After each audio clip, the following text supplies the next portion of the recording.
Samson was born with a job to do, for God had called him and set him apart for a special work.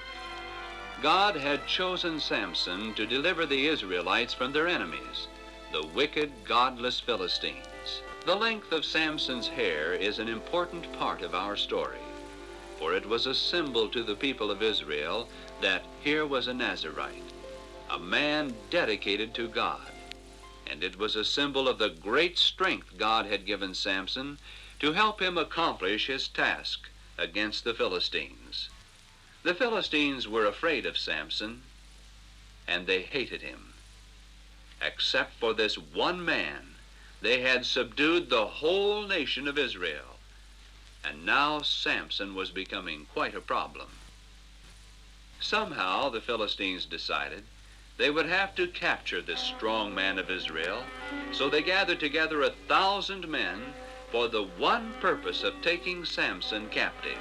But when Samson found a jawbone nearby, that's all he needed to take care of every single one of them. Another time, when Samson had gone into the city of Gaza, the Philistines tried to capture him by locking the gates to the city. Samson simply tore down the gates and carried them 20 miles to show his enemies how helpless they were against the strength that God had given him. Samson seemed unconquerable, but sad to say, Samson did have a weakness, in spite of all his strength, and her name was Delilah. She was clever and she was pretty. But Delilah was a Philistine, and the Philistines were enemies of God's people. Samson was on dangerous ground. The Philistine rulers watched every move Samson made, and when they saw how often he visited Delilah, they realized that here was the opportunity they were waiting for. Everybody could see that Samson loved Delilah, and he wasn't paying much attention to anything else. Now the Philistines saw a way to trap their hated enemy. It didn't take the rulers long to talk things over with Delilah, and when they offered her money, Delilah agreed to try to find out the secret of Samson's strength. Of course, Samson didn't know that. He wasn't even suspicious when Delilah asked him what made him so much stronger than other men, or when she wondered if there was any way his great strength could be taken away from him. Samson was flattered by the questions, and he didn't take any of it too seriously. He made up a ridiculous story about how he'd be helpless if he were tied with some tough vines, and he even fell asleep and gave Delilah a chance to tie him up that way. But Delilah began to wonder, had Samson really told her the truth? Well, there was one way to find out. She called out, "Wake up, Samson, the Philistines are coming to take you." And when Samson jumped to his feet, snapping the cords that bound him, Delilah knew she had failed to find his secret. Samson was just as strong as ever.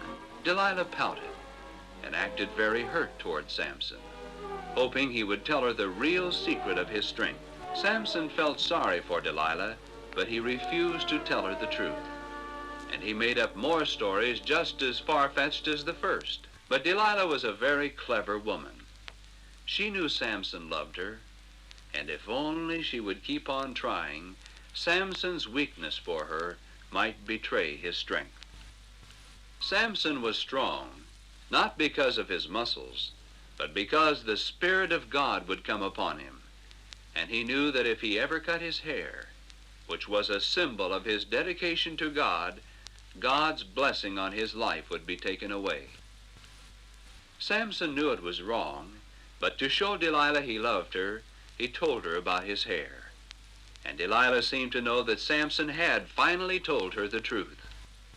The next time Samson fell asleep, Delilah had a man come into the room to cut the hair from Samson's head. And as the Philistine rulers watched nearby, the symbol of all Samson believed in fell softly to the floor. And when Samson awoke this time, his great strength was gone. Samson was captured.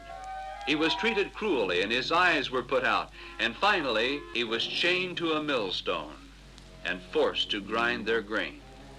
Samson was treated like he was an animal, but Samson's greatest hurt was in his heart. He was tortured by the fact that he had failed in the mission God had given him. And blind and useless though he was, Samson gave himself again to God. He pleaded with God to forgive him, and he prayed that somehow God would use him for the deliverance of his people. Finally, there came a time when the Philistines gathered together to celebrate the capture of their hated enemy. They shouted praises to their god of stone for delivering Samson into their hands, and they called for Samson to be made to dance before them. Their taunts and jeers were as cruel lashes to Samson as he was led through the crowd by a small boy. He was chained to the pillars in the middle of the building, and it was here Samson lifted up those blind, sightless eyes and cried out, "O Lord God, remember me. Strengthen me only this once, and let me die with the Philistines." And God heard Samson, and the Spirit of God came mightily upon him. And Samson pushed against the pillars to which he was chained, and the stone began to crack, and the massive walls began to shake, and there was confusion and panic as the balconies fell, and the roof of the temple came crashing down. And the lords of the Philistines, together with thousands of their people, were buried beneath tons of stone, along with their heathen god. So the dead which he slew at his death were more than they which he slew in his life. And God's purpose to deliver his people from oppression was accomplished. But what about Samson? Samson had been called of God to be his servant. Samson's whole life belonged to God, and God used everything that Samson gave him, even to his last prayer. It was the part of his life that Samson tried to keep for himself that brought tragedy and death. How important it is that we surrender our lives completely to God. I beseech you, therefore, brethren, by the mercies of God, that ye present your bodies a living sacrifice, holy, acceptable unto God, which is your reasonable service.